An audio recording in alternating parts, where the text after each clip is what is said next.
The Heavenly Corporation of God is a paradise, a modern office with numerous departments and employees who are literally working tirelessly, handling complex tasks in managing Earth. However, there comes a moment when God decides to destroy the planet, as it seems futile. Two angels step up to save humanity, given only 2 weeks to accomplish this task, attempting to reconcile the irreconcilable. Did she just say illiterate?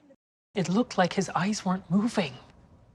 The god watches TV news about the raging catastrophes on Earth, and with tears of affection listens to the gratitude from a victorious rally driver when he's interrupted with a message about an upcoming meeting to address the humanity's problems. But God's assistant Sanjay dismisses those gathered. The creator has more important matters to attend to. Meanwhile, in the Heaven Corporation, a junior angel, Eliza Hunter, is assigned to the Department of Heard Prayers. She gazes upon a gloomy room where an angel named Craig is attempting to fulfill the prayer of a woman who lost her car keys. To avoid drawing attention with a quick solution, he melts each snowflake individually. Eliza suggests engaging in something more pressing, while Craig marks the case as resolved. She discovers a prayer from a person surrounded by wolves, yet Craig deems it impossible and elevates it upstairs, stating that only God can save the unfortunate soul. However, God is distressed by the decrease in followers on Earth. Meanwhile, 2 million prayers flood into the department.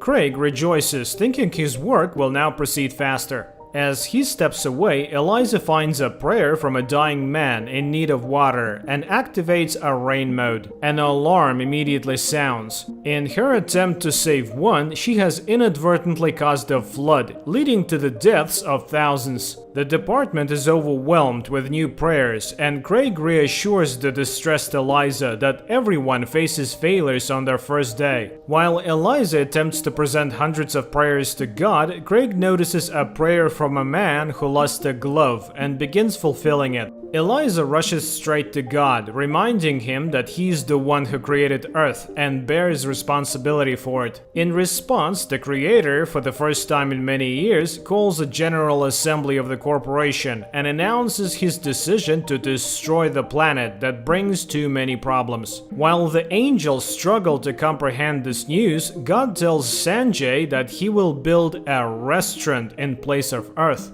Department heads receive orders to destroy the instruments of production, resulting in beautiful sunrises, rainbows, and advancements in animals and humans being discarded into the bin. Eliza once again approaches God, trying to persuade him to give Earth one last chance. She proposes a wager to God. She will fulfill one of the hopeless prayers, and in return, he spares the planet. God grants her a 2-week deadline. Joyful, Eliza rushes to Craig, and the two of them begin searching for a prayer they can successfully fulfill to win the bet. Eliza discovers the prayers of 2 young people who have feelings for each other but struggle with shyness. God agrees to count her accomplishment only if the young couple shares a kiss and initiates the timer for the planet's final hours. On the following day, the angelic pair seeks a way to bring the 2 future lovers together, given that their compatibility is at 98%, which offers hope. They decide to provide a sign, and the potential catalyst becomes a badminton shuttlecock, as both individuals are passionate about the game. Craig blows the shuttlecock through Laura's window, however she doesn't understand the hint and tosses it away. Eliza suggests orchestrating a fateful encounter, requiring Laura to be injured and Sam to experience an appendicitis rupture. They will be taken to the hospital, where they will fall deeply in love. The angel finds a watermelon resting on the windowsill of Laura's house, which the angel wants to drop on the girl's head. Craig intervenes, objecting to this course of action. The two of them argue, and Eliza walks out to the balcony, looking mournfully at the environment. Craig apologizes and proposes a revised plan, luring the couple to a restaurant. Eliza sabotages Laura's mobile provider satellite, preventing her from ordering food. Laura goes outside, smells shawarma, and heads towards Sam's favorite spot. Suddenly, Sam turns towards a pizzeria. Craig ruptures the pizzeria owner's appendix, causing him to collapse, and leading to a power outage in the building. Sam redirects to his restaurant, but ends up at a different table. Craig summons a gust of wind carrying pollen towards the young couple. They sneeze and finally see each other. They arrange to meet at a different cafe, exchanging phone numbers. However, Laura arrives before Sam and encounters a different guy at the cafe. Meanwhile, TV news reports the unfairly affected owner of the pizzeria. Laura is charmed by her new acquaintance and agrees to spend the day with him, greatly disappointing the Angels. They try to sabotage the emerging relationship and discover that Laura's new crush is Mason, a blogger advocating for putting away phones and connecting with each other through threads. Oddly enough, his thread theory touches Laura's heart. Meanwhile, Sam struggles to send a message to Laura. Eliza tries to encourage Craig with new ideas when Sanjay enters the department surrounded by journalists. Sanjay used to work there and was considered the best.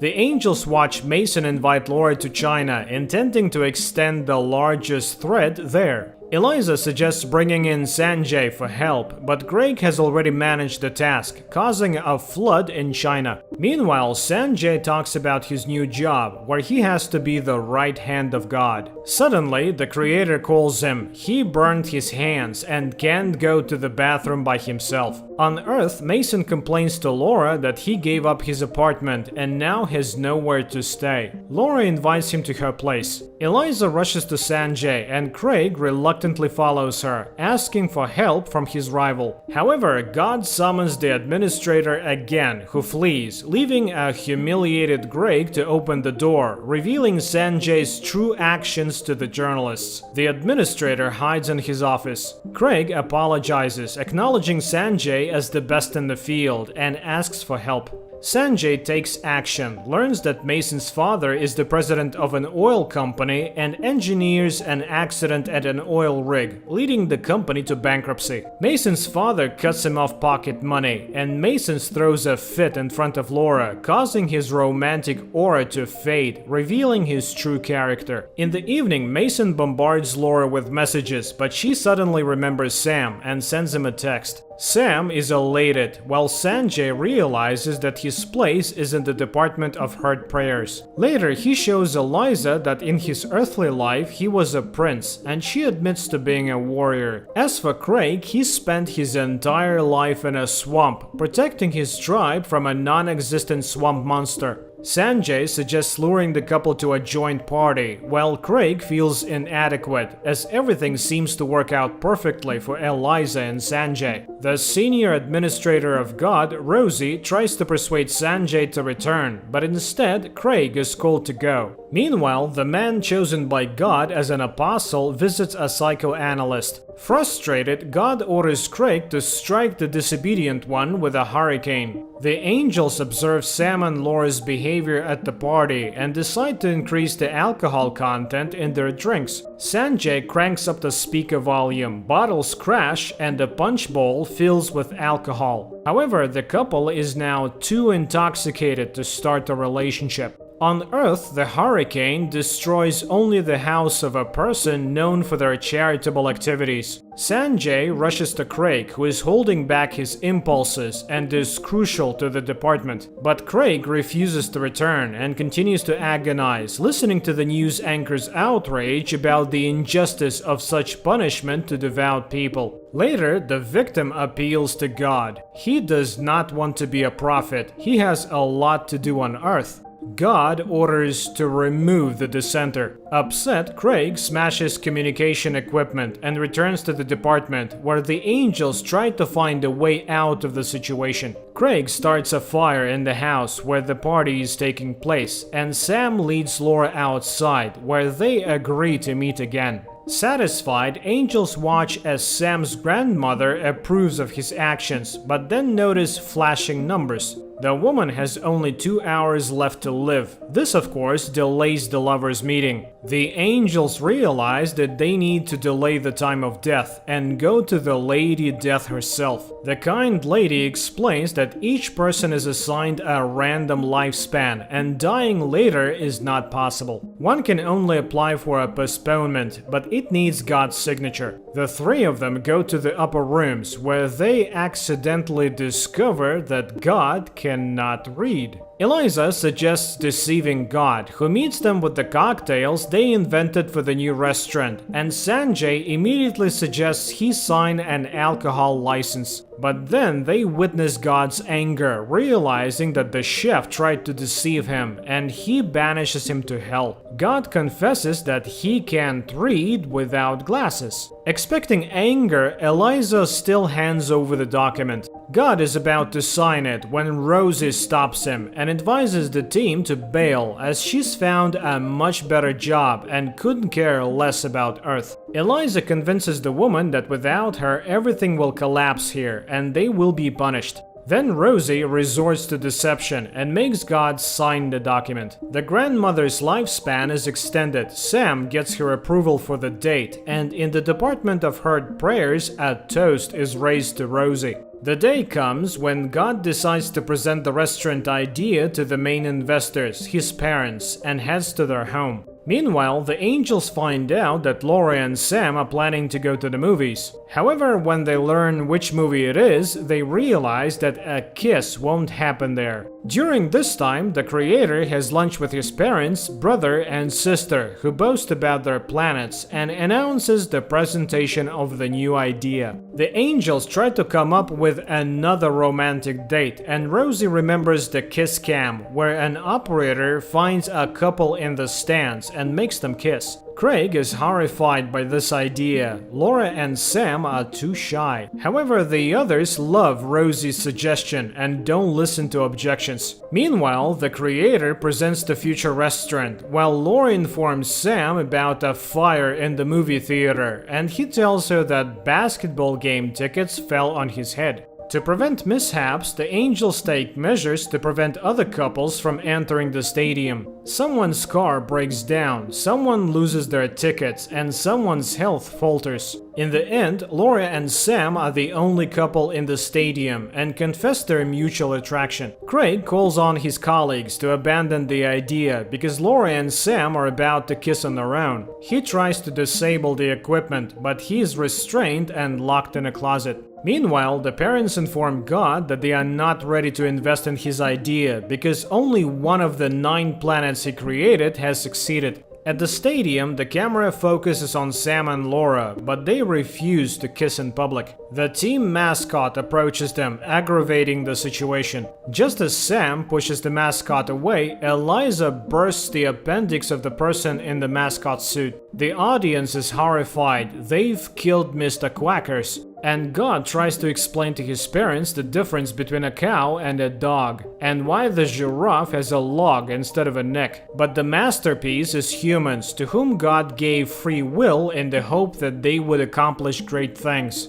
But alas, they turned out to be just like him. The creator looks sadly at the model of the Earth. Everything was supposed to turn out better. Meanwhile, the angels release Craig from the closet and apologize to him, while Sam and Laura argue and go their separate ways. Suddenly, God confesses that he loves his planet despite its flaws and has no intention of blowing it up. He rushes to the Department of Heard Prayers to cancel the explosion. However, the spell sphere cannot be opened, so the only way is still to make Sam and Laura kiss. Eliza suggests bringing the couple together on the way home, and for that, they need to close the streets. But this requires the help of the entire management staff, who are already celebrating their resignation. Rosie reminds everyone that there are still 38 minutes until the end of the world and demands assistance. God also gets involved and strikes a lightning bolt in front of Laura. By deception, Sanjay leads the creator in another room, while the angels provoke the release of impurities, forcing people to change their path. But Sam again moves away from Laura, and Rosie suggests using the beetle management system. Craig agrees to take a risk, and wearing a special helmet, finds himself in a bee's body to guide Sam in the right direction. The insect frightens Sam, and he turns in the desired direction, while Craig scares the people around, pretending to be mad. Meanwhile, Sanjay leads God into a distant room, where he continuously presses the love machine button. At the same time, the others do everything to direct the couple towards each other. Finally, they end up on the same street. There are only 8 minutes left until the explosion, when God notices that his machine is not connected to electricity. He grabs it and runs into the hole, where the angels watch the budding kiss, and turns on the machine, causing an explosive effect. A cataclysm starts on the street. The wind pushes the lovers in different directions, and the heavens go dark. An angry Sanjay admits his intention to get rid of the foolish, useless god who is responsible for the destruction of an entire planet. Upset, the creator leaves, while on Earth, Sam finds Laura. The broadcast starts, and the angels frantically come up with a way to make the two people kiss, when Eliza suggests leaving them alone, because it seems that the couple is managing on their own. In the very last second, Laura kisses the guy, and the asteroid passes by Earth. The angels go to God to report that the planet is saved, and express hope that it all went according to his plan. However, the creator denies this assumption. Nevertheless, he's invited to a party in honor of saving the planet, which, it turns out, everyone loves. And while everyone is dancing, Eliza reminds them of one more tradition. They need to put a stamp of completion on the matter. The angels congratulate each other on their success, and Eliza agrees to dance with Craig. And the journalist, exhausted by the recent news, wishes people to hurry up and leave, as time is fleeting. It's almost a futile task to retell a comedy, as most of the jokes are simply impossible to describe. So watch and laugh, for time is fleeting.